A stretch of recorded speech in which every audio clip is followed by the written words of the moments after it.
All right, guys, welcome back to the podcast. Today, sitting down with me is Coach Brad Wilson. He's the OC at the University of Indianapolis. I don't know why I said Indianapolis University. See, I'm stupid. I don't know why I was going that way. I think it's because I've been on Zoom all day with kids. My brain is fried. Coach, thanks for coming on the podcast. I know you're an hour ahead of me here, but thanks for coming on. No, I appreciate you having me. And I was excited when you reached out, and I'd love to sit and chat and talk about whatever you decide.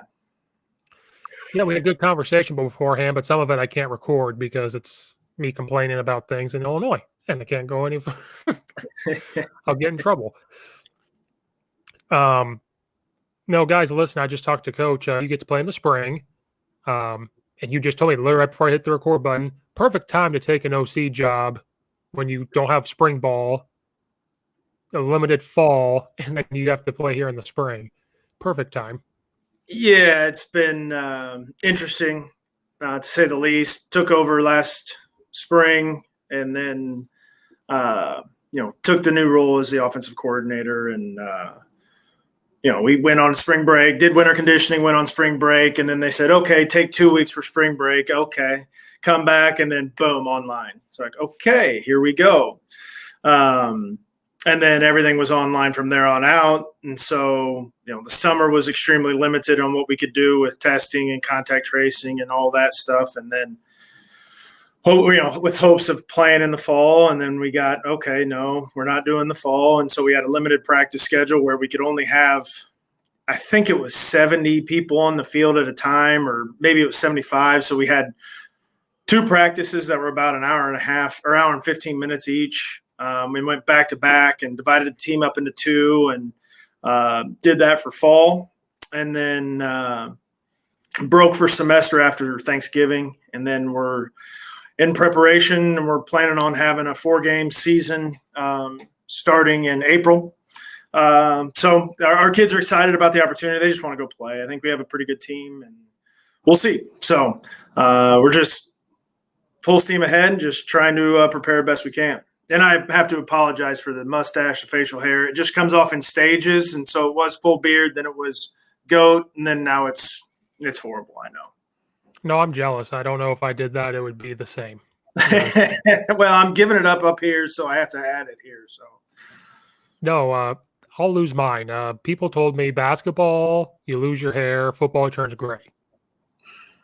Is that mine's? I'm getting a little gray, but it's disappearing fast.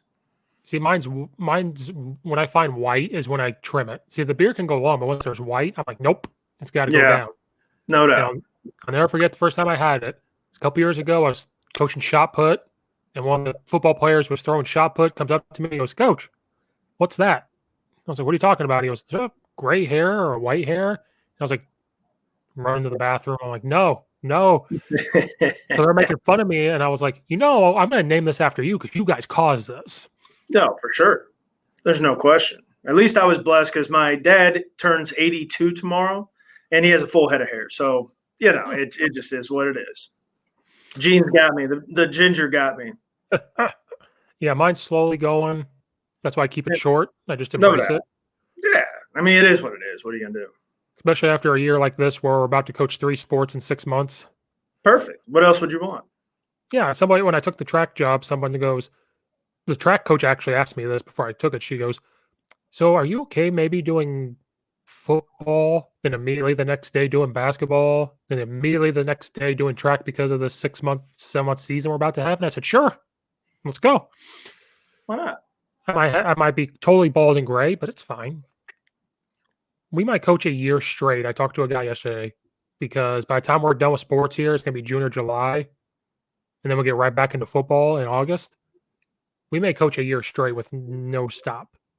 Yeah, well, and like we talked about earlier, it's about the kids and trying to put the best experience for the kids together. And if that's what we got to do, then that's what we got to do, And I'll remind those kids every day, like, I don't sleep now because of you guys. So you better try hard because we're coaching a year and a half straight. And don't you forget, you guys better bring me coffee every morning. Absolutely. Little donuts, a little Dunkin'. We don't have much Dunkin' down here, but I could go with a nice little Everything bagel, veggie cream Yeah. cheese, toasted, delicious. Can't beat it. Yeah, if they get the app, they'll earn points and get free coffee every now and then. Exactly. Yeah, I never had Dunkin' until the suburbs because I think they say it's by population. They can only open if there's so much population, Really? is what I've heard. So up here, you've got one every 5-10 miles. Everywhere. And Starbucks is too expensive. So I was like, yep, that's going to Dunkin'. Oh, no doubt. Starbucks is good. Don't get me wrong, but my pocket's not that thick. Pocket's not that thick, and I can't pronounce half of what's on there. No. Medium coffee, black, please. And they say, what? Huh? Yeah, me. And then I know we're getting off topic, but it's like, how much coffee is there? Isn't coffee just coffee? I don't know. I don't know. I'm from the cornfield. I don't know. Like, I have no idea. I don't either.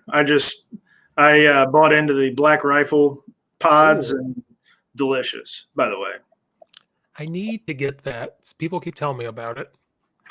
Right here. Big fan. Yeah. K-Cups. Delicious. That's my ad. I need a Black Rifle sponsorship, please. I was getting ready to say. I'm trying to help you out, Steve. No, I'll take them. And another coach I talked to drank Diet Mountain Dew, so I'll tag them like, hey, Mountain Dew, like, we'll put it right up there. No doubt. And I even got Gatorade. Gatorade, if you really want it. Mm.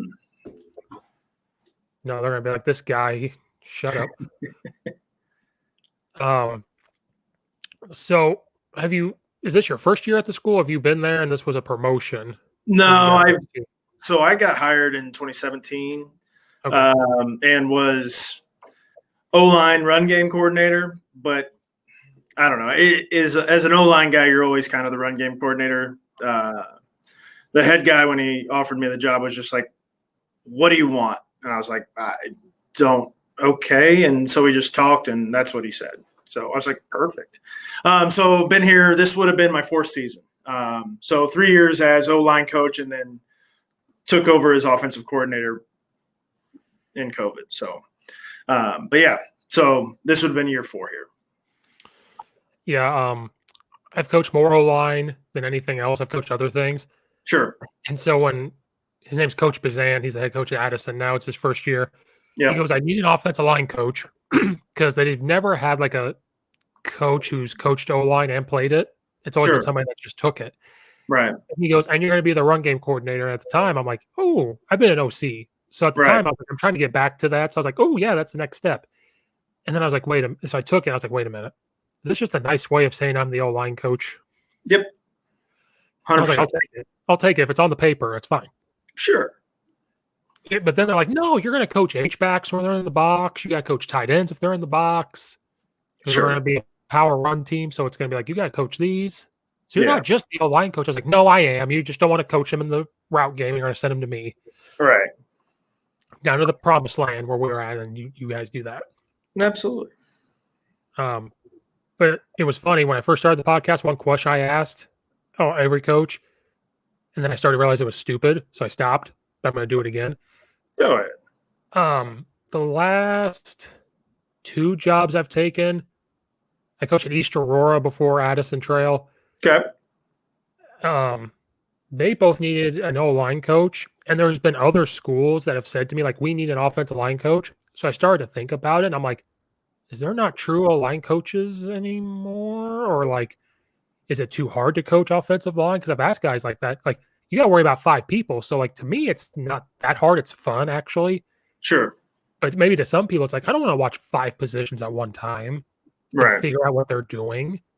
So I'm like, I don't know if I used to say, is there a shortage, which might have been the wrong way to put it. But I'm like, do people just not want to work that hard and coach it? Or do they think quarterbacks is the way to go? I don't think it's that. I don't know. You've got to do it to have experience doing it, which makes no sense. I don't think there's a shortage of O-line coaches. I think there's a ton of great O-line coaches that are passionate about the game and work at it with the kids. I just think it's just a different beast. It's like the secondary. Having an experienced secondary guy and that has knowledge of it. I think when you're handling multiple positions and you got to make all the positions function as one, it can be intimidating to some that if you don't have that experience to do it.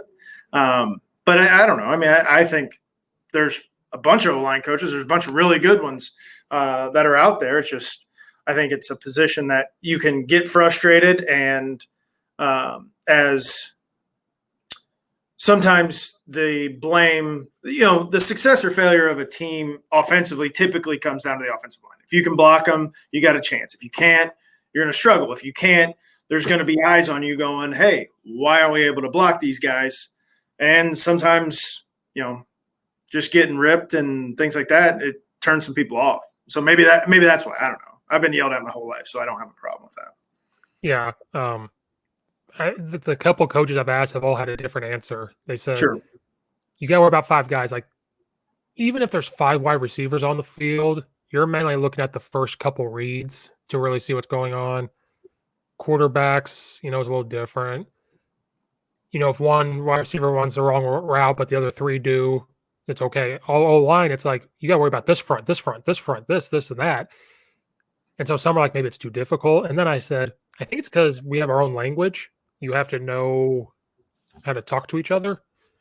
Like, I coached offensive line, and then when I became OC, we got a guy that could coach O-line, and we didn't have a quarterbacks coach. So I said, I'll do it. And I tried to coach them like linemen in the game. I'm like, they don't understand what I'm saying. No doubt. I have to go read a book, get the quarterback whisperer book for Bruce Arians. Like, how do I talk to these quarterbacks? Sure. Whisper sweet nothings, which I'm not used to O-line. I'm used to saying what I want and how I want to say it. Right. No doubt. But I don't, I'm the coordinator, but I allow our quarterback coach to do it. I don't want to mess with their juju. Mm-hmm. They've got to play and they've got to do their thing. It's within the constructs of the offense, no doubt, but that's a whole different animal too. I don't know if it's fortunately or unfortunately, I haven't had the chance to coach quarterbacks, but I try to stay away. Let them, you're the coach, you do you, and hey, let's talk through. We just sat here for 45 minutes and talked about 2 receiver bubble for 45 minutes on what the read is and what we're doing, and just trying to make sure that we're, as a staff, we're on the same page, and then we can express that to the kids, and then we'll be full tilt boogie and rolling. So, yeah, it was fun at first because it's like I don't have to stress too much about drills. It was like we could throw here, we could do this footwork, we could do this. And then about week 2, I was like, oh, you guys don't hit. This can get a little boring.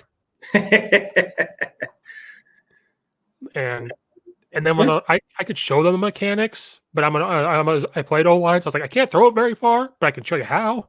Sure. But I can't throw it 60 yards. No doubt. So don't make fun of me. But I can coach you on the techniques. And then 2 years later, I went back to O-line, and I was like, oh, this is where I meant to be. Like, hitting each other and, speaking the language. I got my O-line card back. Yeah, that's just a question I ask people and maybe it's just because I'm in the burbs. I have no idea. Another coach had a different answer for me. He goes, well, back in the day, it seemed like O-line coaches were the OCs, like what you are. It seemed like that's what it was because of run game stuff. Sure. Now you're seeing more quarterback coaches be the coordinators, or wide receivers coach being the coordinators. So maybe that's why. And then credibility, like you said, we are they don't know who we are, and they want to get some of these coaches want recognition. Like, I coached the quarterback, I coached this wide receiver. O-line, we just kind of are like forgotten about sometimes in the media look. Now in the coaches room, we all know, but like outside, and that's why I told my O-line before, I don't care what people think. I don't care one bit. So it was a different answer, and I'm like, okay, I could see where they're coming from, and it makes sense. I don't know. I think everybody wants to find a good line guy because then when they have one, they're going to hang on to him. Right. My brother's a high school coach out in Iowa, and he's got a legend that works for him, but then he's got the next guy in line. They kind of tag team that O-line group together, and they he's not letting those guys go, and I don't blame him. If he's comfortable with it and they're accomplishing what he wants them to accomplish as the head coach, then let's go. Yeah. See, I told you when I started the podcast, I was just coming up with questions. Sure. My stupid brain went to that. Just because of my experience, it was always like, we need an O-line guy. We need an O-line guy. I'm like, what? I'm not that good, fellas. So why are you asking me? Like, I'm a good luck charm. I called all plays as OC. We were I showed up at Lombardi's as just the line coach. We went 10-1. Then I went to East Aurora. They went 4-5, which was the best record since 2000. They're like, you're a good luck charm. And I was like, if I just stay as the O-line coach, maybe. Sure. I don't need to call plays. Was Koo coach there? He's still the head coach. Yep. Oh yeah. Were you the line guy under him? Yeah, last year. Yep. Koo coach is awesome. Oh, so I was at Lombardi's 2018. Oh, okay. And then 2019, I was doing it for free. I had just moved up to the burbs. Sure. Didn't know anybody, had to start over. And then Koo coach and I talked, and he goes, I have a stipend. Come be the O-line coach. So I was like, sure. Went there. Love the staff. He's a great guy. Oh, for sure. He's very high energy, though. We're the same age. We're both, I think he might be 29. I just turned 30, so he's about to be 30 or something. His energy level is way up here. He's running routes. He's doing this. And I was like, whatever you take every day, give to me, because I can't do that no more. I can't run and jump and do that. It could be because he's still squatting 500 pounds. Maybe. I'm like, maybe I need to do CrossFit. But then I watch, I'm like, no. That looks horrible.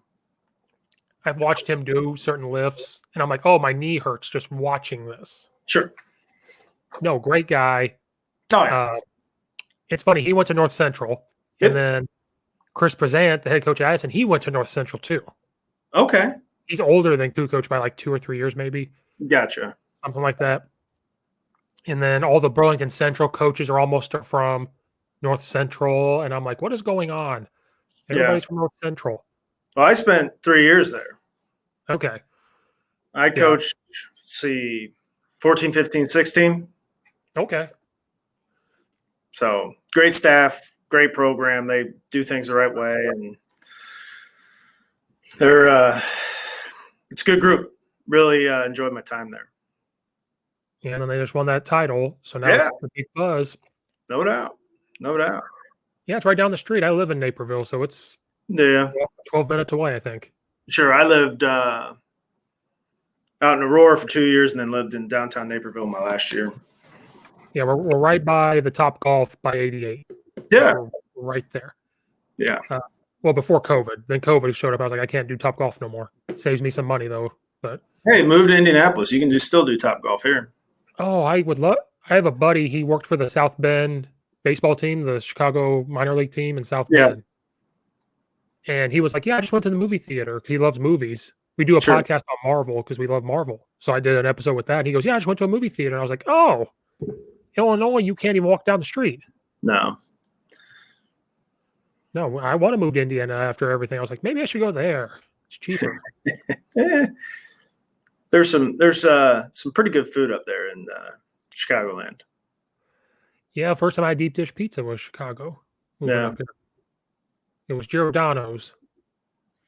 I've got that in Indy now. Giordano's and Lou Malnati's. There's Portillo's here now. Oh. Oh, yeah. Yeah. Okay. Let's see. I'm used to Central Illinois where it was McDonald's, Subway, and there's a lot of that here too. Oh, yeah. We're out here on 59 in Naperville. We got everything. We don't have to. That Raising Cane's I have to try out. I've never tried it, and do it. Every time I drive by it, that line is around. There's a reason. And Popeyes. Popeyes is fantastic. Yeah, it's the same thing. There's a place right there. It's Naf Naf. It's Mediterranean. Yep, good. So we'll get that. And when I go there, it's right next door. So when I go, there's this line around Popeyes. And Chick-fil-A is next door. So then that line's around. Sure. And I'm like, this is why I don't go there, because I couldn't wait. I'm impatient. Line guy. line guy, I'm impatient. And I'm like, I want my food now. I get it. No, that's funny. I was like, oh, so you know the area. I'm like, oh, now I can have that conversation. Yeah, no. Yeah. Leaving Coup Coach was very hard to do. Sure. Uh, it made me sick actually because Addison offered me a job. It was more pay. I was supposed to go into the building, but then that didn't work out because they put a freeze on hiring because of COVID. Perfect. But I got the football. That's all that mattered, I guess. It took me 2 or 3 days to think about it. Like, it was a step up. I got paid more. And I was like, oh, Coup Coach is going to kill me. He can beat me up. He could take me down. He's going to be mad. But then, it took me 3 days. I was like, I have to think about this. Sorry. And that's I hate about coaching. Like, it's like I was in a good spot. We were improving. And then I got a hold of him. I texted him and talked to him. I was like, yeah, this is going on. He is so respectful. He goes, no, you do what's best for you. And they're getting a great guy. Like, I'll call him right now. And I'm like, oh my goodness. Yeah. He took it very well. It's good. So he may have to coach O-line now is what I told him. Good. Yeah, he needs to. That running back stuff. So he graduated before you got there then? Yeah. Yeah. He was around while I was there, but I've heard Bazant. And I knew he was a North Central guy, but I wasn't sure exactly when. I talked to a coach, Yossi, Sabo. Yes. They're all coaching at Burlington Central. Yes. They're the Fist guys. Yeah. They're good guys. Yeah, I've had almost the whole Burlington Central staff on the podcast. Yeah, I had Coach Melvin on, who's the head coach there. Dude. Then I had Coach Yossi later on, and then last week I just had Sabo on. Yeah. No, it's cool. And my Bingston down at Milliken said, "What's up?" Yeah, talked to him too. Yeah, that's what he said. Small world. No, just get smaller. Yeah, it just gets smaller. See, I told you we're gonna jump down some rabbit hole, and you can pull me right back out. Nah. I think that's what podcasts are for, is just rabbit holes. Hey, this is my first podcast, so hey. Oh, hey, if I can do it, anybody can do it, is what I tell people. Sure. I started almost exactly a year ago, actually. Nice. And it was originally supposed to be like an ESPN sports recap, but then COVID happened. Sure. So then there was no sports. No. The Korean Baseball League, KBO was going, and Aussie football. Yeah, but when quarantine happened, and I was like, I never watched The Office. I was like, let me binge watch The Office. Sure. Then I binge watched Parks and Rec. It just became, let's gain the COVID-19 weight. That's what it happened. And I had to take up running. And what I mean by running, I mean jogging and then walking. It's like a jog. Yeah, I did a mile every day. Yeah. And then the gym opened back up, and I said, nope, back to the elliptical work, and I don't break my knees. For sure. I get that. No, this podcast isn't too hard. I get nervous before every one of them because I'm going to sound like an idiot. Then I just go, and I said, screw it. Yes. No, it's pretty fun. Met a lot of coaches. It's a good time. Good. There's a coach, Coach Sheffer. He has his own podcast. He's a high school coach in Virginia. Okay. He's the reason why I got back into it, because I did it, stopped because of COVID. I just stopped. He put on Twitter, he goes, guys, I'm bored. How can I start a podcast? And I sent him a message. I said, use Anchor. It's free. It's this free thing. About a week later, he goes, hey, I'm going to start doing program profiles on colleges. Do you want to be a part of it? I said, sure. So a coach, me in Illinois, him in Virginia, his name, Coach Banstra, he's in Ohio, and Coach Bennett, who's in South Carolina, we all just get on there and talk about college teams. And then he started to get coaches on. I said, I'm going to do that. So now Sure. I've done. So I've just released 99 episodes, I think. Awesome. So it's Very just cool. What I'm shocked about is all you coaches say yes. That's what I'm shocked about. Well, it's a helping business, and I don't know if I can help anybody, but it's there's very important people in my life that have gotten me to the point where I'm at, and you want to pay it forward and you want to help out, and I think that's where a lot of it comes from is, just trying to be a good guy. And I think being a good guy goes a long way in this profession. And, paying it forward and talking to people. And I think it's important. As you guys know, the Coach Steve Show is also brought to you by the Unhinged Sports Network. The Unhinged Sports Network is a 24-hour, 7 days a week, nonstop playing radio podcast about any sport that you guys can imagine. They have a proud partnership with Fanatics. So if you go to the link in the description, go to Fanatics, use that link, and go get some gear to support the Coach Steve Show and to support the Unhinged Sports Network. They have deals all the way up to 70% off. They have deals for free shipping, and they have every single sports team you could think of. Your college team is going to be on there. Your professional team is going to be on there. They have good deals on jerseys, T-shirts, hats, socks, anything you want. So please use the link in the description to go to fanatics.com. Save big on your team's gear to help support the Unhinged Sports Network and to support the Coach Steve Show.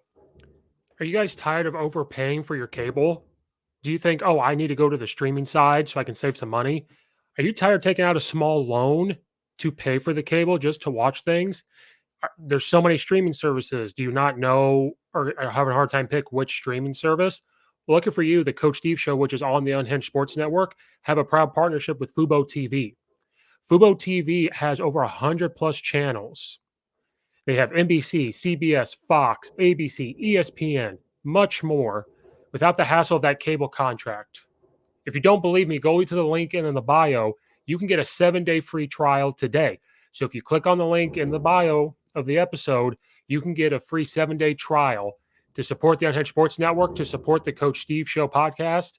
Please use that link. Guys, it's time to cut the cord. Streaming services is where it's at. Get the internet, get the streaming service. You can, if you don't like it, get rid of it, but I think you're going to like it. That's why there's a 7-day free trial. Cut the cord. Quit taking out small loans to pay for this cable network. Please don't let these cable people trick you into getting into a 3-year contract, 2-year contract, and raising your rates.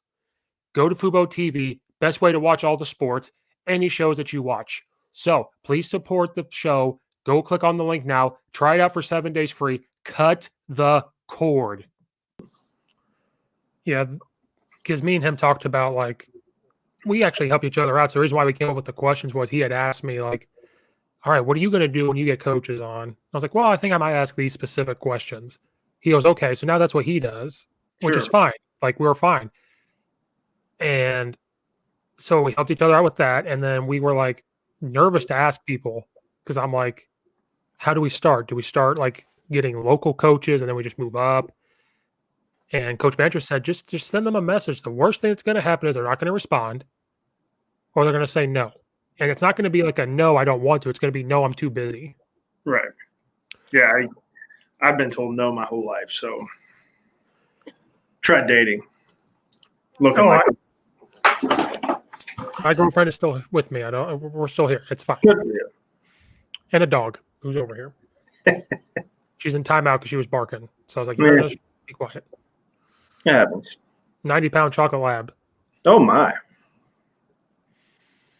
Good dog. When she barks, everyone knows. Oh, yeah. And to get her to shut up, I just go, are we in danger? And she just looks at me. She barks at everything. I'm like, are we in danger? And she'll just look, and that's what stops. So how did you end up at North Central? Like, where did you coach before that? I was at Eastern Michigan. Oh. We got let go. I got a job at Defiance College, and a buddy of mine called me, who was actually the O-line coach here, and said, hey, job at North Central. I had just taken the Defiance job, and I was like, no, not interested. And he said, well, let me tell you a little bit about it. And they were coming off of a semifinal run, and talked about the program, what it stood for, talked about Coach John Thorne, Coach Jeff Thorne, kind of went through, told me about it was in Naperville. I said, I kind of have to be interested, don't I? I said, yeah. I said, all right. And so he put my name in for it. I went out and interviewed and then got the job. So it's a little bit more to the story than that, but that's how it went down. And so, was fortunate because it's probably one of the better moves that I've made professionally. Just as a coach, it's football, and there is personal development to it. But then, North Central has a plan of a Cardinal Manual, and they have Cardinal Manual meetings, and I've got three of them up there. And it's really about the development and of the person, both not just athletically, but socially and their background. And when you get to know someone beyond just their dimensions and their playing ability, you're going to play harder for that other person. And it goes way deeper than that. But, and that's why I start off, in fall camp, and I have somebody tell their story. And I always start with me, and this is my story, and here's who I am, where I came from, why I do what I do. And then I have a senior tell their story and a freshman tell their story. Usually wait till day 2 for the freshman because they're like, freshman. But then try to tell their story so people can get to know each other and go, oh, okay, I went to the same church as him, or I went played against him in high school and didn't realize it, or I was a senior when they beat us as a freshman. It starts to connect everybody. And so, but anyway, that's a tangent wormhole that you were talking about. But, that's what ended up getting me out there. And then Coach Thorne retired and Jeff took over and has taken the program, just, kept escalating things and running it the right way, doing it for the right reasons, getting good players, having great coaches. I mean, their staff is outstanding. I think we have a great staff here, but, you look at Brad Spencer, Tim Janasek, Shane Durking, those guys are just not only really, really good friends of mine, but just great human beings that they're all a little different, and that's okay, but great people. And so then got the opportunity to come to UIndy. The head guy that was here was Bob Bartolomeo, and Bart was actually the DC at Ball State when I went to Ball State my freshman year, and I knew his daughters back when I was in high school because growing up in Muncie. And so when the job came open here, he called and said, "Hey, you interested?" And I said, "Yep, I am."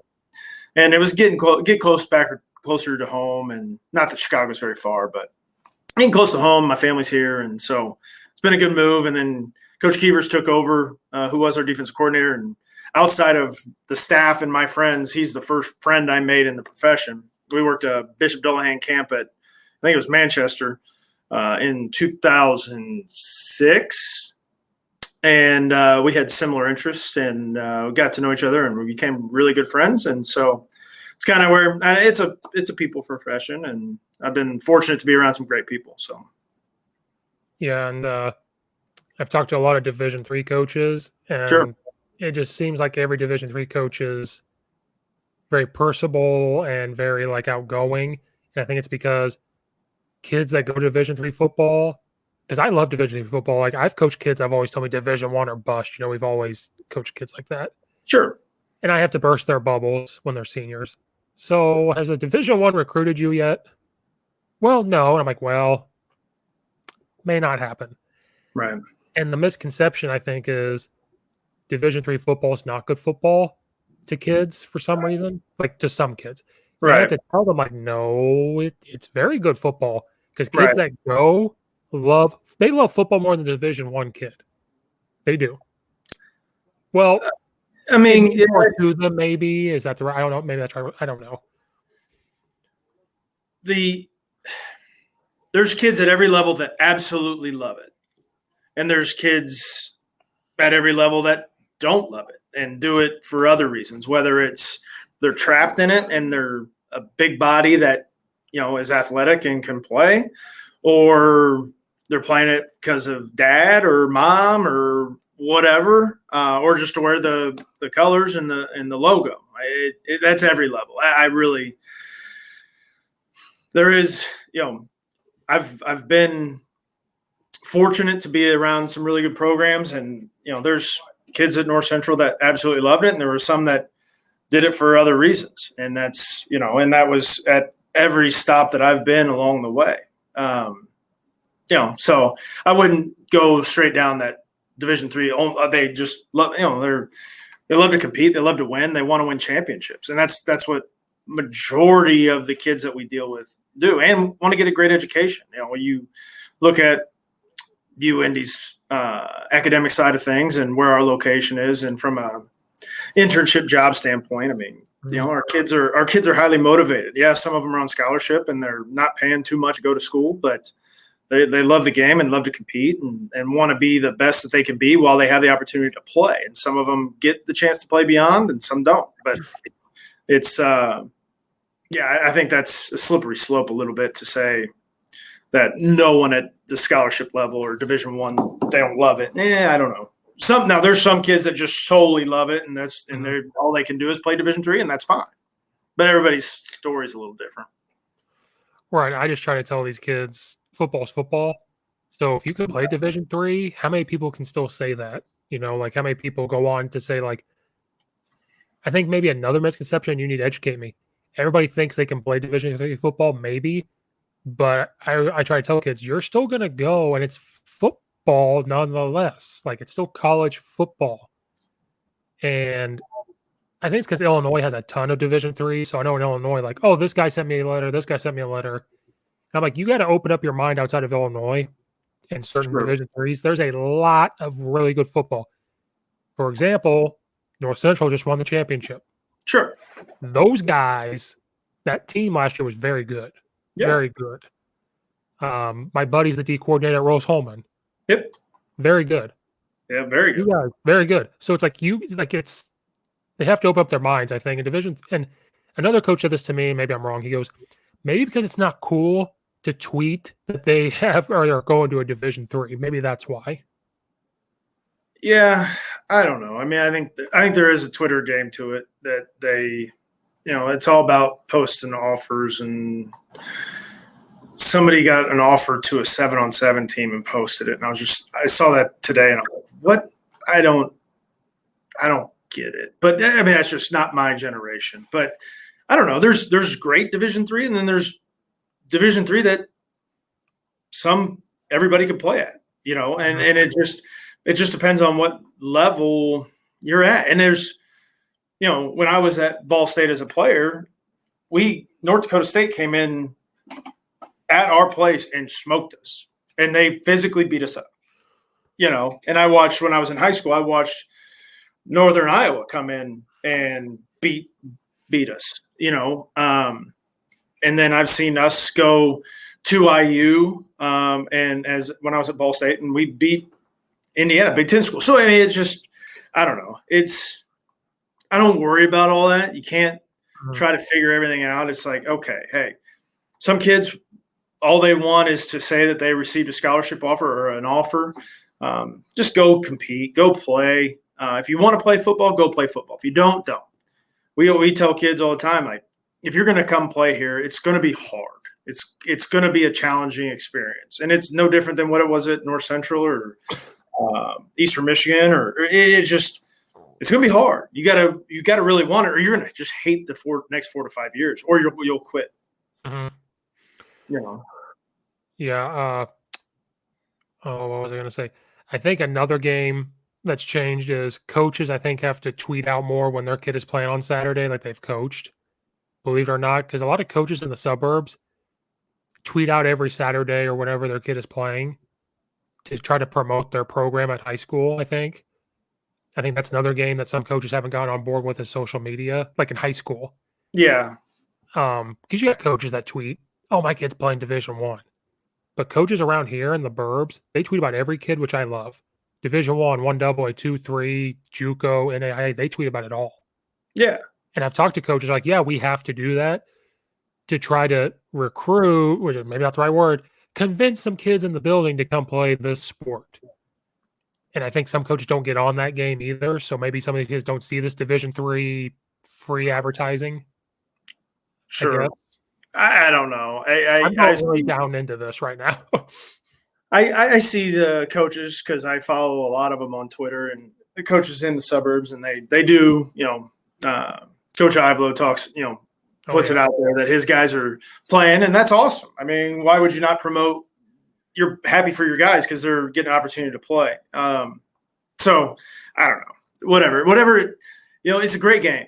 It's the ultimate team game, and whatever it takes to get kids interested in it, because to me, the life lessons that you learn in football, in sports in general, I don't care if it's basketball, baseball, tiddlywinks, it does not matter. The life lessons that you can learn through something bigger than yourself, from competing and really putting your all into something, is bigger than whatever Twitter game. And so if you have to do that to get kids involved, fine, whatever.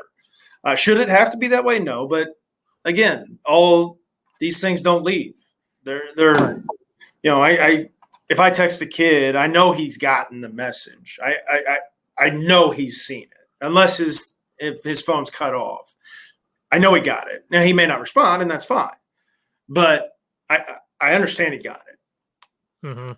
And they're looking at Twitter, they're looking at Instagram, they're looking at the social medias, and it just is what it is.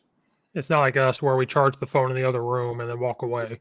Like, I wish I could do that. God, I wish I could do that. I do it sometimes. I do it in school. We're back in the building. I will do that. Like, I'll leave it somewhere so I can walk away. Sometimes. Well, signing day's Wednesday, and I can detach for a little bit. Not this Wednesday, next Wednesday, ready for that. So get this whole thing done, and I can reset, which I'm looking forward to. Or I went back to reading books, so I'm able to put it down and go back and do that. And no doubt. What's the best book you've read lately? Oh God, I've read a lot since November. What got me back on it was my buddy made me read The Energy Bus. Sure. From John Gordon. Yep. Read a John Wooden book. A good one is the 80-20 principle. Yep. That's a good one. And then I won the Win Forever from Pete Carroll. The one I really liked was Ed Ogeron's book, Flip the Script. Our receiver guy got that, and he's going through it right now. He likes it. I read it in 2 days. Yeah, that's a good book. And the reason why, if you read it, you can hear his voice reading it to you. Sure. I'm looking at my bookshelf. There's some good ones. I'm trying to look. Have you read Can't Hurt Me by Goggins? No. I haven't read that one yet. It's explicit now.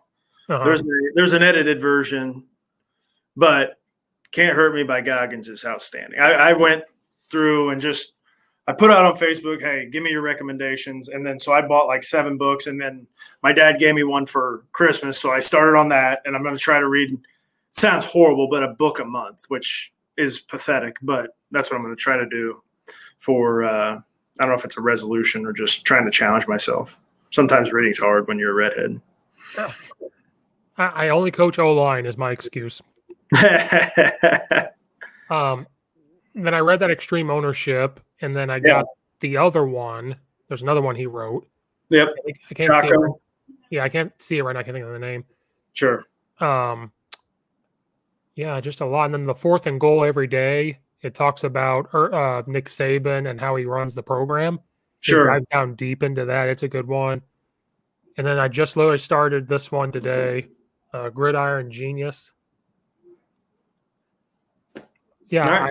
I was going to do the book a month, and then all of a sudden it was just like, you know what? I'm going to read in the morning, and then every break we have in between class, because we were working from home, read some more. Sure. And then read at night. Turned into getting done with a book, and I was like, okay, on to the next one. On to the next one. I probably read 4 or 5 since November. Good for you. I'm a nerd. Well, then. So where? Well, then one of them was Showboat. It's the life of Kobe Bryant. It was only written up to like 2017. So then I was like, okay, I got to read another one. So the same author wrote one about Michael Jordan. Read that. And I learned stuff about both guys I never knew. Ever. Sure. And then another good one I always tell people is Swing Your Sword from Michael Leach. That's a great one. Yeah. And Above the Line from Urban Meyer. I've heard that's good. I have not read that. Regardless of what people think about Urban Meyer, that's a good one. Sure.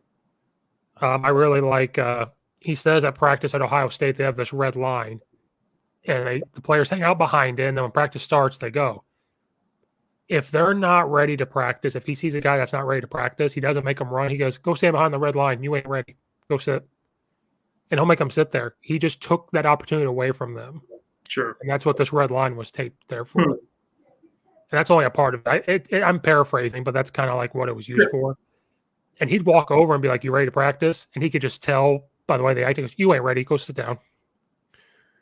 And if they go the whole practice out practicing, he goes, you ain't starting Saturday. It's just not going to happen. And that kind of got me into the mind frame of maybe the days of gassers are getting over. Maybe it's more like taking it away from kids and being like, you don't get to play that. Sure. Because when we all played in high school, it was, and I'm still guilty of this, you're going to run till I'm tired. Like, and now we're getting away from that a little bit. It's more like, you know what, you're just not going to start. Right. And I think that's as coaches, we've adapted. Social media, we've had to adapt to this or that. Like, do we wear pads every day? Do we hit every day? Like, that's kind of gone away because we all have had 8 concussions. We don't even know it. So that book's kind of good to see some of that. Sure. Like, yeah, you can run them, but you can also embarrass them by making them sit over there. Everybody knows when they're behind that red line, something happened. Right. So yeah, another rabbit hole. There were some books. And I got some others. There's one I got because Joe Rogan did it. It's I have to think of what it's called. I can't remember. Never mind. Don't listen to me. It's a good title. When I think of it, I'll let you know. It's a great title. It's was it about the Indian tribes in Western Texas? No. Oh, awesome book. No, if people Google Joe Rogan's book recommendations from his podcast, there's this long list of books, and some I am like, oh, I don't know if I want to read that. So I don't know if I want to touch it. This one it was long story. It's good. It's really good. I'll text this. Yeah, I can't remember the title of it. I can see it, but it's blocked by something. Sure. All I know is on the front cover, there's a gorilla. That's all I know. Oh, yeah. No, different book. Yeah, it's not very long. And I think it was only like $6. So I was like, yeah, sure. Fine. There you go.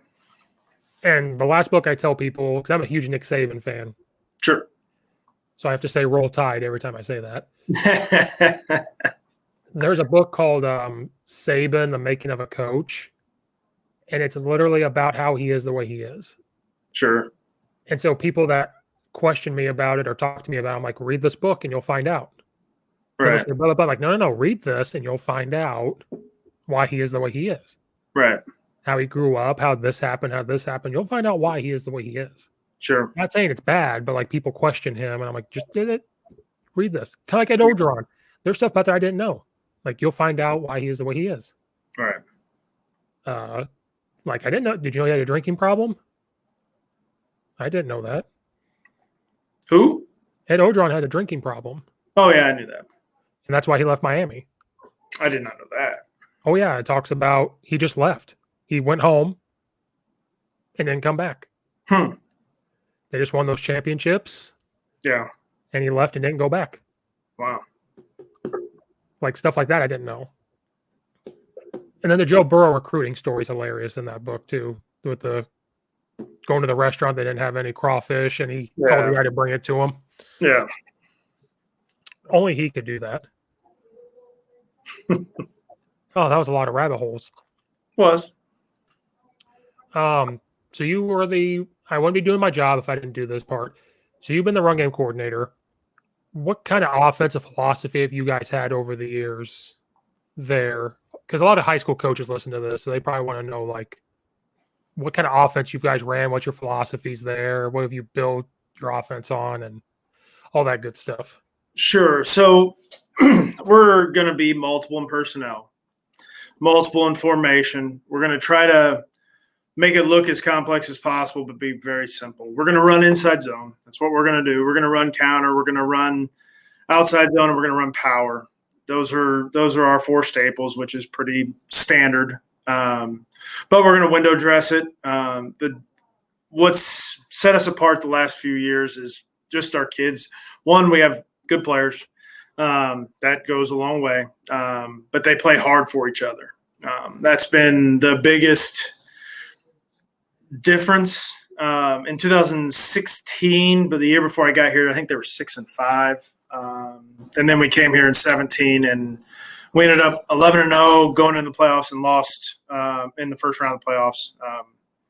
But change things around. We just established the run the football. It's what we're going to do. Keep it simple, make it look more complex than what it really is, and get the ball to our playmakers. We're going to play with we'll be in 10, 11, and 12 personnel bouncing back and forth, but we're going to predominantly play with a tight end in the game. We're getting into the RPO world a little bit, but it's a dabble more than a dive, if that makes sense. But then we're going to try to be smart. Don't turn the ball over. Be efficient on third down. We've been fortunate enough in 2 of the last 3 years we've been in the top 2 of least sacks allowed. So we're not giving up the negative plays. We're staying on schedule just because we feel like that fits us the best, and and go on that route. So that's what we're doing. Try to get the ball in the players' hands and let them make plays. As coaches, we make this thing a little bit more complex than what it really needs to be. Get the ball in our players' hands, let them play fast, have fun. We've gone tempo, we've gone no tempo. We've gone back and forth with that a little bit. So I think what you do offensively, just do what you believe in, what fits in the offensive scheme, fits in the team scheme with our what our head guy believes in, and we go from there. So if you were to look at us, we're going to run the ball. We're going to be efficient running the football. Our 2 backs are 2 of our best players on the team, so that helps that side of things. We got an experienced O-line coming back, so they should know the communication standpoint from that perspective. But that's what we're going to be. Very multiple, but we're going to run the football. That's why I like Mike Leach's spread, because people think he's up tempo, but he's not. His plays are just so simple, and his signals are so simple that they can go fast if he signals them fast enough. Right. And I think that's the best way to go back. Because some people say if you practice tempo all the time and then you try to go slow, it screws it up. And so I always try to tell people, especially at East Aurora and Glenbard East, if you're simple enough and your signals or whatever is very simple, you could go fast just by signaling quicker. Sure. You're not given this premise of like NASCAR, because that's what a lot of people call their tempo is NASCAR. Right. And so that's why, like, if I ever become an OC again, that's what it's going to be. It's going to be very simple. Like, if you ever watch Mike Leach, I'm not saying this is what he does. He might be like, hey, 92, and he's done. That's it. Right. And for people that don't know, 92 is mesh. Sorry, people don't. I don't remember all the numbers, but I try. Because I love air raid passing concepts. I think they're so easy to practice and remember. Sure. Our quarterback guy is an air raid guy, so he's trying to push that on me. I'm digging my heels in the ground a little bit, but no, it's good. It's good stuff. It's fascinating. He told me he was going to teach me the air raid run game, which I'm still waiting for that explanation. He told me. I'm still waiting for it. I always say you can't. I don't know if you can put those 2 words together. No doubt. But I just talked to a high school coach, Coach Patrick Taylor. He's a high school coach in North Carolina. Okay. He runs the air raid. He has hung around Hal Mummy. When Mike Leach was at Washington State, he and another coach, Coach Drew Piscopo, is a high school coach. Sure. They went to Washington State and got to watch spring ball for 3 days with Mike Leach. Wow. But then I said something to him about it. I was like, so are you pure air raid? He goes, the passing is pure air raid. He goes, but a year or 2 ago, they had 2,000 yards rushing. He's like, I'm not an idiot. If they give me 5 in the box, guess what I'm doing? GT counter. No doubt.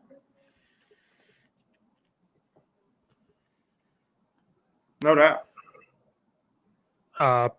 So he was like, yeah, our passing game is pure air raid, but it kind of opens up the run. Have that. It kind of opens it up. Sure. So they're prepared. He goes, yeah, I practice 4 run schemes. Right. But then that episode hasn't come out yet, but I'll give you a snippet. I said, so what'd you learn when you went to Mike Leach's practices, because they sat on meetings too. They watched film with him and this and that. He goes, he's a college coach and I'm a high school coach. my stuff is more complicated. Sure. And I said, what do you mean? And he's like, my drills are more complicated. My practice planning is more complicated. And our plays, even though they're pure air raid, the way they go about it, he goes, I walked away going, I am too not simple. And that's what they took away from Mike Leach's practice. A lot to be said for that. And the people saying that his teams are soft, they're like, oh no. Watching Mike Leach coach those guys to block people, it's old school football that people just don't realize. And I was like, oh. The Coach Steve Show is sponsored by the Launchpad Kickoff Tee. If you're a football coach out there, high school, college, NFL, doesn't matter, and you're looking for that edge for your special teams, for your kicker, for the kickoff, onsides, you guys need to go to launchpadkickoff.com. If you have a younger guy trying to develop the kicker, you want the ball to get to the end zone, you need to go to Launchpad Kickoff Tee. This tee gives a coach a strategic options for squib kicks, onsides, everything. It is proven that your kicker will kick off farther. It is legal for NCAA, for high school, okay? The Launchpad Kickoff Tee is a game changer. So if you go to launchpadkickoff.com/CSS to use the code CSS, you can get a Launchpad Kickoff Tee for 10% off. So go to launchpadkickoff.com/CSS. You can use the code CSS for the Coach Steve Show to get 10% off. Also, there's a bundle. You can get one for 10% off. You can go to two and get more percent off. Or there's an option to buy four. If you click the option to buy the 4 kickoff tees, if you like it so much, when you use the code CSS, you'll get the 4th one free. So instead of paying full price for all 4, you'll get 3. So go to launchpadkickoff.com/CSS, use the code CSS, get 10% off, buy 4 to get the 4th one free. This is a game changer, guys. It does more than just hold your balls. Go get the Launchpad Kickoff Tee today to give your kicker an edge for next season. Because that's what you see on Twitter is air raid or spread teams in general are soft. Yeah. And I can't stand it. Sure. So, yeah, maybe you should look at the air raid stuff. I'm waiting for the clinic. He's right there. I need the air raid run game clinic. Well, run game, inside zone, and duo. I'm just waiting on it.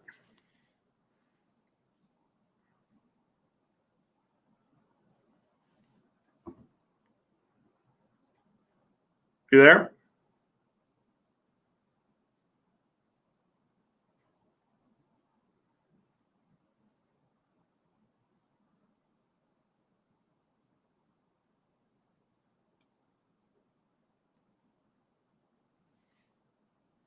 Are we back? I think so. Internet's great. No, love it. Technology. All the streaming we've done all these months is catching up.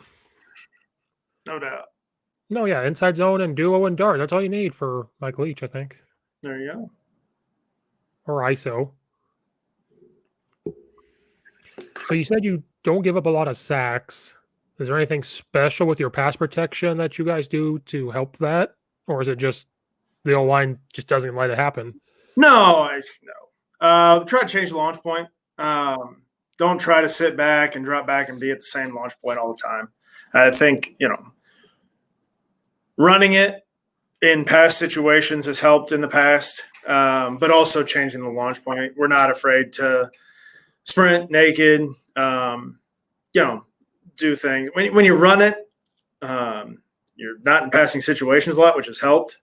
But just trying to change the launch point as much as possible, not just, even if it's a subtle roll or full sprint out, just do things that the defensive line doesn't know or the D coordinator doesn't know exactly where you're going to be. I think that's been beneficial for us. I don't know. It's nothing magical. It's just, and the kids buy into what we're doing and having a good quarterback that gets rid of it on time. It's, it's the receivers running the right routes at the right depths and doing their job. I mean, it's everybody in this thing together. So, no, it's nothing magical. But I do think the key is changing the launch point, not just sitting back in the same, 7 yards deep behind the center. They can kind of pick up on that. Now, there's times where you got to drop back and throw it, and you got to be able to protect. In those situations, we need to continue to improve. But run the ball, change the launch point. That's my key. Not always just sliding. It's rollouts and this. And once you start doing that, it keeps them on their toes. For sure. And I get it. You don't want to sprint out too much. And I 100% understand. You're cutting the field in half and you can't attack one side. So everyone, I understand the downfalls to it. But just changing that launch point subtly, I think is beneficial. And then you said inside zone earlier, I think, unless Yep. I'm stupid. No, Are you guys, well, I am stupid, but I'm trying to remember. Are you guys traditional inside zone, step to the right or left up the field and you're just moving on up? Or are you looking for more double teams? Like we do more double teams. Yeah, we're trying to get double teams. I mean, there's certain situations where you can't. But we're trying to create double teams. Our zone's a little bit wider than most. What you see now, and it's an argument in the O-line world and that cult of, is it duo, is it inside zone? To me, so we're trying to, our landmark for the back is the play side foot of the play side guard. So we are more across. Where, when Kaepernick was at Nevada, it was midline, open up, give up the midline and go. Mm-hmm. You look at teams we play and some hard double team on the backside shade and work to the play side back or the middle back. It's all landmark based. So for me, we're going to have a little bit wider landmark. Are we going to run through the B gap consistently? No. We got to get the ball to the line of scrimmage, and then the back has to be the back at that point. So I don't know what traditional anything is really anymore. But our landmark is a little bit wider than most. Some would say, oh, well, that's mid zone. Okay, we'll call it what you want. This is what we're doing, and this is how we teach it. We go from there. So, predominantly out of the gun, but we will be in pistol. We do have the ability to run same side zone, same side counter. So try to at least change the look for the defense so it's not just, hey, we're constantly running across the quarterback's face. Yeah, I probably should have said original inside zone. Yeah, and I still don't know what the heck that is either. So, when I've coached on a little bit, and I got to Glenbard East, we kind of talked about it and said, well, we feel like if we have the athletic linemen, because as linemen, what do we not? We don't want to go one-on-one if we don't have to. Sure. So we had good linemen. Don't get me wrong. I mean, we did go 10-1, so we had decent linemen. Until we saw East St. Louis, that was our one loss. We weren't. They've got something going down there now. Second round of the playoffs, we were 10-0, and they came up to town. And I'm 6'5". Me and their corner looked eye to eye to each other. I was like, okay. Oh, yep. Yeah. And they brought their band. Yeah, it was a good time. Oh yeah. They're gonna go play IMG Academy next year. Are they really? Yeah. Good. Oh, he don't mess around down there. No, I know that. I know Sunkett was on trying to troll DeSmet in St. Louis, trying to get them over. I said, hey, I like it. I want to see that. He'll say what he wants. No doubt. Which is fine. Yeah. Whatever. You do. But we just realized our linemen, we didn't want them to take a step to the right or the left and be on a backer one-on-one. Sure. So we just said, hey, what if we just double team? It looks like duo, but we're not going to block the end still. So there's our zone read still. Sure. Because we just said we will get cutbacks. The way they line up, there's eventually going to be cutbacks, just like zone. Right. And we'd rather get 4 yards on a run play if we could than 0. Sure. Or in the backfield. And it worked because we could double to the backer. And this is the way we described it. It's probably the wrong way. We're running a gap scheme block up front, kind of. Depending on how they line up, they could line up and it becomes zone. Sure. But then once you get this area, so that's how we described it to the kids. So that way we could still call it zone. We're like, hey. And then we were stealing reps on power because it was like, no doubt, stealing these gap reps. Well, then I took it to East Aurora and we kind of started to do the same thing, and it worked just because I wanted to be safe. And then doing this podcast meeting coaches, I remember drawing that up. They go, oh, that's duo. And I was like, yeah, but we call it zone. No, that's duo. Like there was no getting around it. Now some coaches push my buttons, So I did the worst thing in the world. I drew it up on Huddle one day, screenshot it to put on Twitter. And all I said was, guys, I'm just curious. Do some of you run this as zone or do you run this as duo? This is my inside zone. I will forever do this unless I have athletic linemen one day. I shouldn't have done that. Oh. The zone gurus came out of everywhere and said I was wrong. One said I didn't have the running back's path drawn right, so it was duo. And I said I drew this in 10 seconds on Huddle. Like you said, I think it might have been pointing more towards the guards. That's probably why they said that. Because, like, no, it has to be the 0 for zone. Has to. It has to be. Oh, of course. And so finally I just said, but we're not blocking the end, so it's a zone read. No, it's duo. So I'm wrong. You can't be right. And then I told people, then they said, well, what if you want to block the end? I said, well, then I call ISO because I got from Illinois College. They block it all that way. The end, you just pick up the end and you have an insert with the H-back or the wing or another running back. That's ISO. I took it exactly from Illinois College. And then they said, why would you do that? I said, so that way I don't have to say inside zone lock and try to do all this other stuff. I could just say, we have power, we have inside zone, which is that, and then we have ISO. Sure. Hey, lineman, guess what? ISO is exactly the same, except it's telling my right tackle or left tackle to hit the end. Well, that's the beauty. It works for you. And right. If it works for you, then it's great for you. Who cares? And then I said that way, if you want RPO, because some people, and hopefully I don't insult anybody, if your RPO is the end, that's great. But to me, that's a zone read. RPO, and you need to do the linebacker or the fitter behind him. And I got that from Brent Dearman because he's like, do you want that end screaming off the edge when you're doing an RPO to blast your quarterback? No, I don't. So he's like, you got to make sure that guy's protected. So if you run inside zone with an H-back, he goes opposite. He's picking it up, so you're good to go. You're just going to read that backer. Once you start getting the world of, well, I've got to read this end, now I've got to read this backer, you're just making him worry about too much. Because that end screaming off, he ain't worried about reading them no more. He's just worried about getting hit. Sure. No, well, I don't know. RPOs have evolved, but I think you can run RPOs where you're reading the end or reading the backer, reading the safety. Just depends on what you're teaching and how you teach it, in my opinion.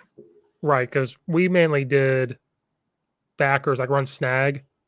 So that's kind of what we did. Sure. Especially when you're running bubble all the time. And then all of a sudden he runs a little sit route. Like that's what we were looking at. Yeah. And so we just, again, this is not insulting anybody. This is this is me personally.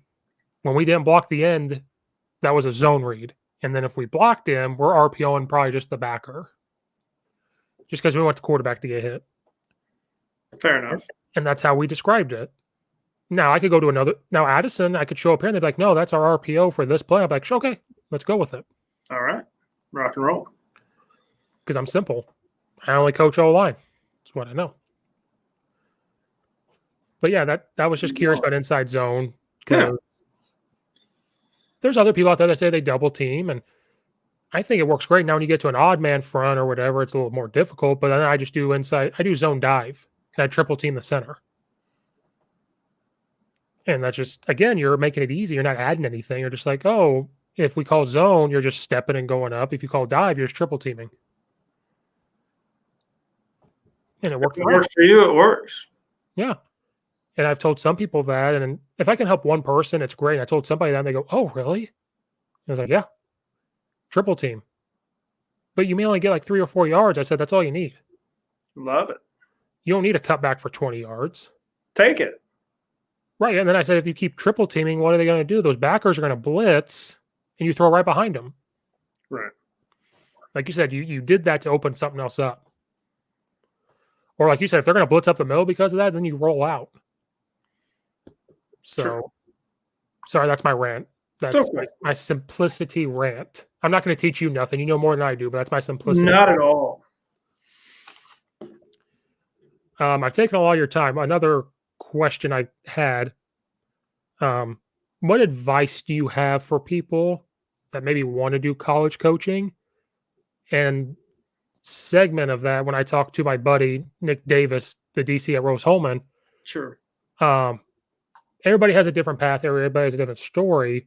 I mean, he had to grind is not the right word, but he had to go through some things to get where he's at. Sure. Like it's not a lot of pay when you get into certain college coaching. No. And so I said, do you think hearing stories like this might deter people from getting into college coaching? Like maybe they don't want to do some of this for free. Maybe when they hear, you're like Mike Leach, he got $3,000 when he first started. And his wife thought it was for a month. He goes, no, $3,000. Sure. So, I mean, what advice do you have? And do you think maybe when you hear some of these college coaching stories, does that scare people away from it? Like, maybe I'll just do high school. Maybe I don't want to do the college because I don't want to go through that.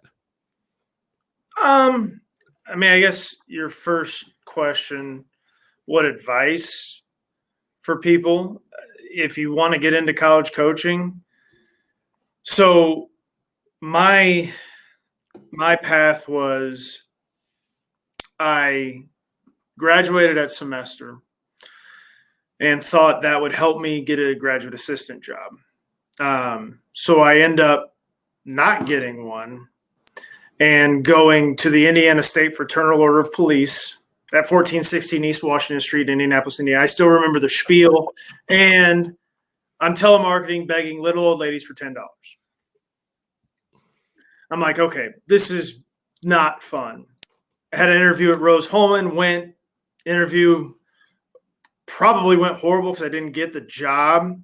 And then I just went to Coach Hoke and I was like, hey, can I volunteer for the spring? Can I just I want to do this. She's like, yeah. So anyway, volunteered for a little bit. Didn't do much, held bags. Cool. I just didn't care. And then one of the GAs couldn't get into grad school. And so, boom, I became a defensive GA. And then my buddy who was the offensive GA got a job at then St. Joe, which is closed now, in Rensselaer. And boom, I bumped over to the offensive GA, and a student assistant, Ryan Aiello, went to coach and said I can graduate, and he became the defensive GA. So if you really want to do it, you're going to do whatever's necessary. And that may not seem like the hardest story, and I hate the term grind, but it's not like, it is what it is. I wanted to do it. I wanted to coach. I knew I wanted to coach since I was in high school. I knew I wanted to coach. Right. I knew that was the route that I really wanted to go, the path, because I like very few things in life, and sports is the main one.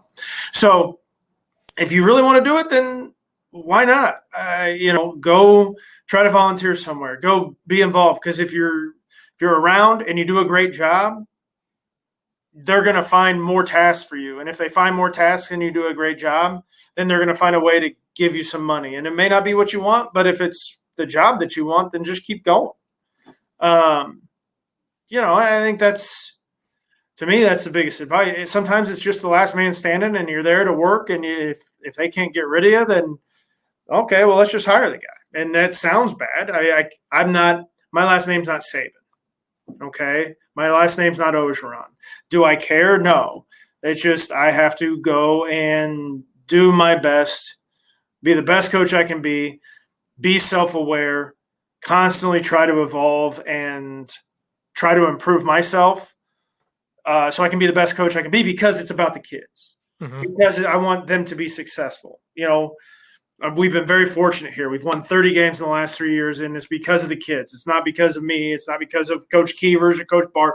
It's because the kids play hard for each other. And so understanding that, number one, it's all about the kids. And two, what are you really willing to sacrifice to get what you want? If that's really what you want to get into. Does the pay scare some people off? Sure. If I was 22 and had a kid or a kid on the way and a wife, I may not have been able to drive out to California, live with a family, a wife and a husband who was the O-line coach, and his 3 kids in their guest room for 7 months, and when I didn't get a dime. But that's what I did. I GA'd at Ball State, then went out to San Diego State, and I was there. And I left on Mother's Day. My mom loved that. And then I didn't get paid until September. But that coach, Daryl Funk, I owe a million thank yous to him and his family because they took me in to live with them.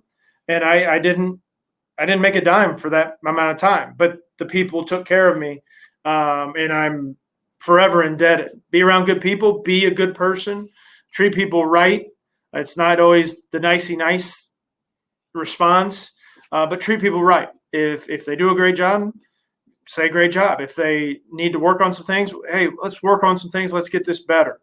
It's a very rewarding profession because the influence you can have on young people and the friends that you make in this profession. The guys I work with are the guys I spend the most time with because you work too darn hard and too long to not get along with each other. And that's one of the most appealing things about this job is the people were around, not just football, but shoot, John Higgins, you probably didn't hear him. He was a soccer coach, was walking down the street, walking down the hallway, making fun of me as this podcast was going on. I hope it picked it up because he'll be embarrassed. But it's just the people that are in this athletic department are fun. And I've been fortunate. A lot of the places I've been, it's been like that. It's been around good people that do it the right way. It's very rewarding, but you have to make some sacrifices, and that's what you got to do. And it's got to be fun doing football 24/7. I wish it was just football 24/7. And the majority of the time it's football, but there's other things that go on as far as academic pieces and recruiting, and there's different. The nice part about college football is recruiting has changed where it's kind of all the time, and you kind of have to be a couple classes ahead. But it's when season's going on, season's over. Okay, now we're on the road, and then at least at the Division II level. And then once that's over, okay, now we're getting back into winter conditioning, which we don't have anymore because we're playing a season. And then now we're going into spring ball, which is now this year a season. So there's an evolution to it where when things can kind of get stale, they change on you and you're opening a new chapter. And then you're developing a new team and trying to create a mindset and a mentality within that group for that next year. So it is nice doing football the majority of the time. But it's not. I wish it was just all that, but it's not at this level. You still have to have some other things. And I just realized earlier I said Division III when I should have said Division II. I knew you were Division II, but I'm a dumb line. Hey, some of the I don't know. I probably shouldn't say this, but some of the best coaches I've been around. It doesn't matter what level you're at. You can have a positive influence on kids. I developed as a coach at North Central as much as anywhere else in my career. I don't take offense to that. I don't care. We are a Division II school, but and it's a great place to be.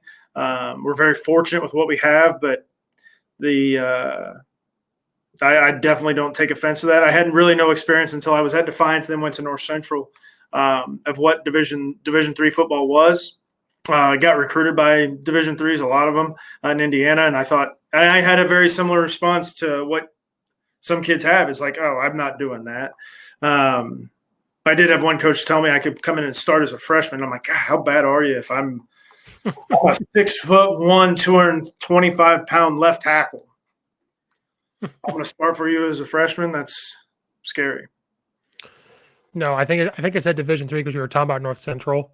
Sure. Because I knew coming in, I had to look it up to make sure. Because in Illinois, there's only two. McKendree and Quincy that play football. Yeah. Well, then, at one point, University of St. Francis was Division II. Yeah, they're NAIA now. Yeah, they used to be. So yeah, it was three, and then now, yeah. So I need to apologize to you and the school because I was like, I think I said Division III earlier, but I meant Division II. I know I look dumb, but I'm not as dumb as I look. Research schools before I talk to coaches to make sure I got my I's dotted and T's crossed. No, I get it.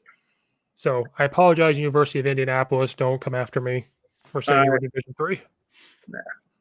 Well, I'll take the blame on that. And Coach Wilson's not going to recruit any school that Coach Steve coaches at in Illinois. Addison Trail out. Oh, don't tell Bazant that. No. Just recruit East Aurora for a who coach instead. No doubt. Especially if they do his lifting and look like him. Yeah. Hey. Doing all right. I don't look like him. Oh, I don't either. During this quarantine, you should see the lifting videos he put up. I'm like, oh, you're doing that. Okay. Oh, I see him. Okay, good for you, buds. The last thing about him, there was a football job that opened up, and some people told him to leave and go apply for it. He's too loyal. He's like, no, I got to change this. And I'm like, that's respect right there. He's a good man. Because East Aurora, has been in the dumps, and he's like, I got to change it. And I'm like, that's why it was hard to leave. Sure. Like, he'll be on my list to hire if I'm ever head coach. Like, I'm bringing him. Sure. He's going to be the hype guy, running backs coach, and strength condition coach all at once. All right. Well, I apologize again for saying Division 3. I meant Division 2. I can't count. So it's all right. It's going to bother me. I try to be nice to people and be good. I'm like, this is going to bother me. No, who cares? Football's football. Don't care. How many Division 2s are in Indiana? That play football? Yeah. Just you guys? Just us. It was St. Joe. Then they closed down in between 16 and 17. And so it's us. Then there's – I'll get this wrong. So we have a St. Francis in Fort Wayne and then Marion in Indianapolis. So we have 2 NAIs, and then we have a bunch of Division 3s.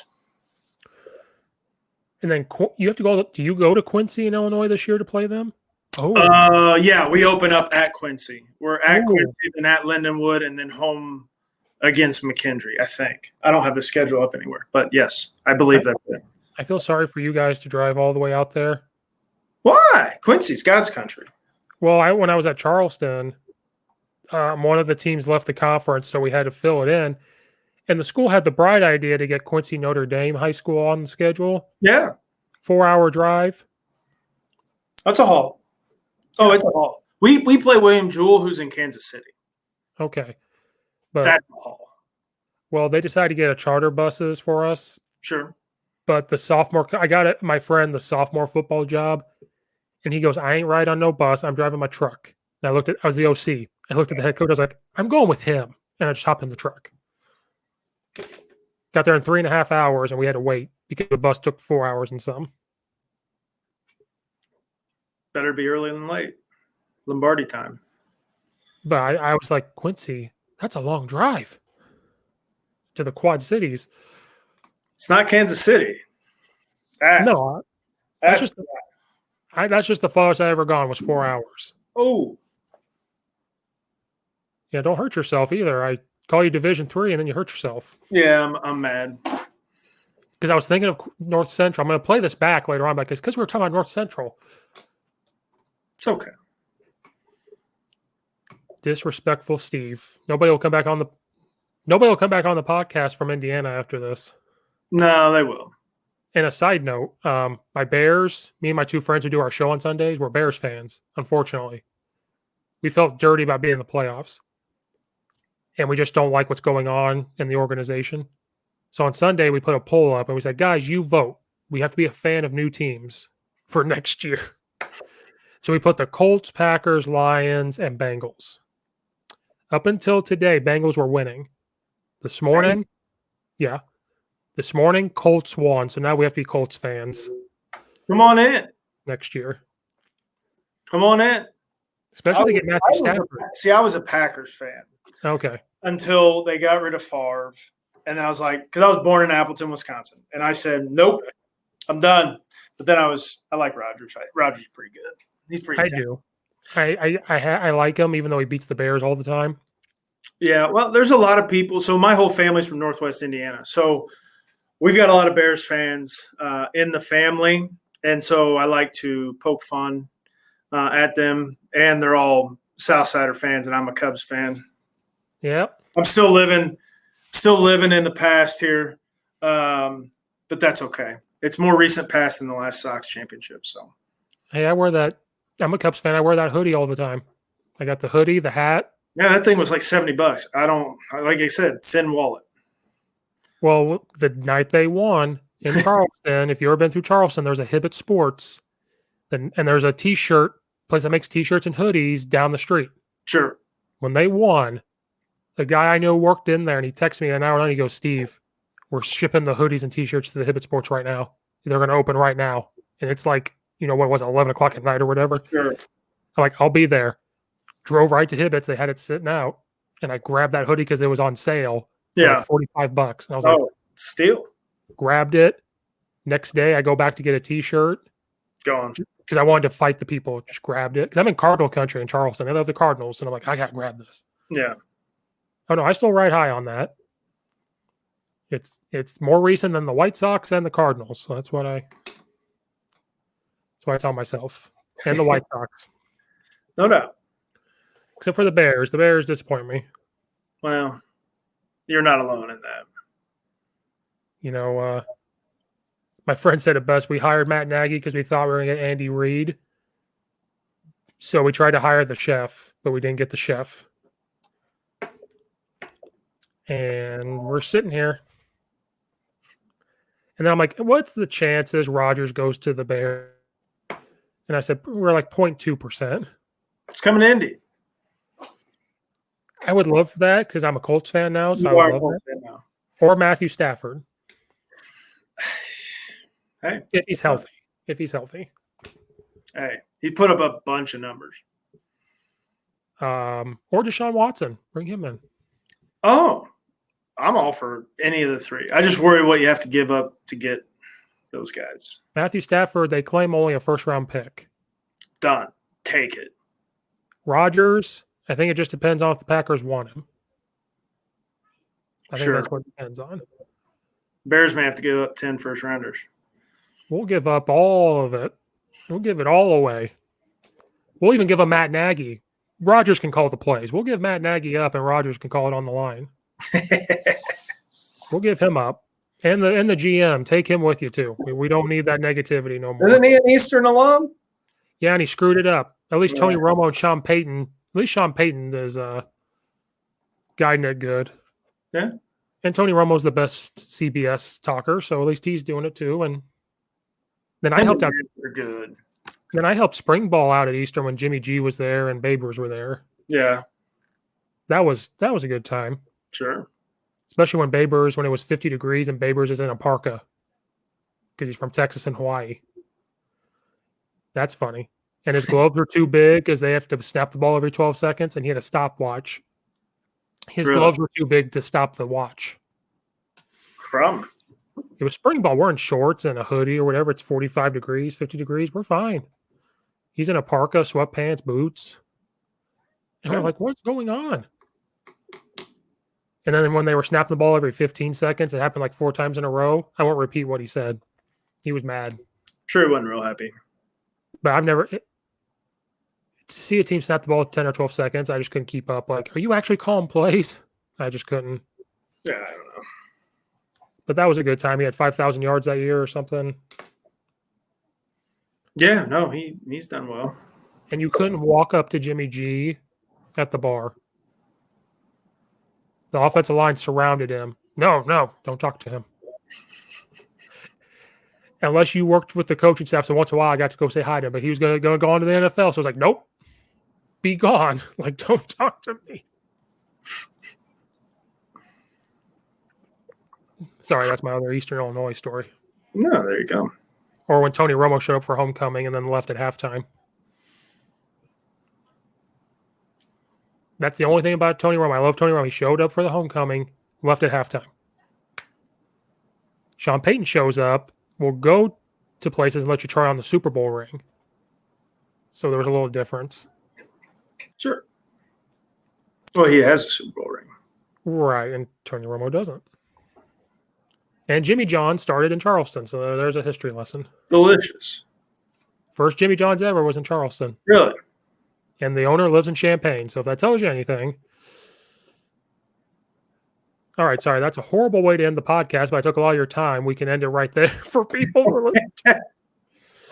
Coach, I really appreciate you coming on. Sorry about screwing up my numbers. I can't count past 1. No, you're good. I appreciate Coach Steve. I appreciate the opportunity to come join you. Yep, thank you so much. People out there listening, wear the mask so Illinois can have sports. That's my message and my TED Talk.